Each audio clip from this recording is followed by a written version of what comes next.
Üdvözöljük az Interthermo Kft. Üzemében!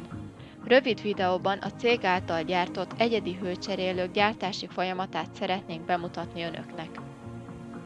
Első fázisban történik a hőcserélők csöveinek egyengetése és méretre vágása, majd a részcsövet meghajlítják, és ezzel párhuzamosan elkezdődik az ívek gyártása is. A hőcserélőkhöz a megfelelő lamella gyártása 2 darab Blotherm lamellagyártó gyorsprésen történik.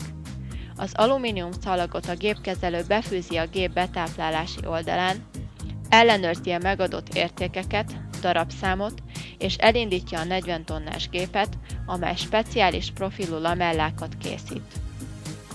A burkoló elemeket kiszabják, majd stancoló gépen lyukasztják azokat. Így készül az oldallap, tető, csepptálca, ventilátortartó és a takaróelemek. A véglapok, lamellák, csövek a tömbösítés fázisába kerülnek.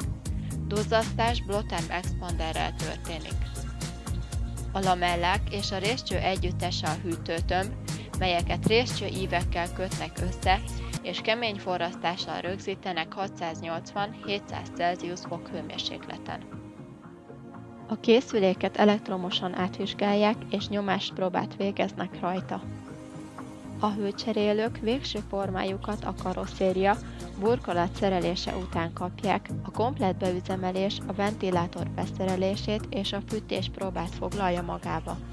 Amennyiben minden érték a megfelelő tartományba esik, minőségi tanúsítvány adatlapot készítenek, címkézik és csomagolják a készterméket.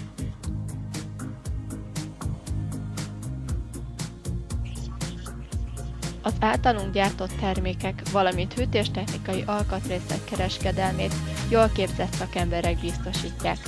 Értékesítési hálózatunk az egész ország területére kiterjed, a forgalmazott termékek kiváló minőséget képviselnek mind a hazai, mind a nemzetközi piacon.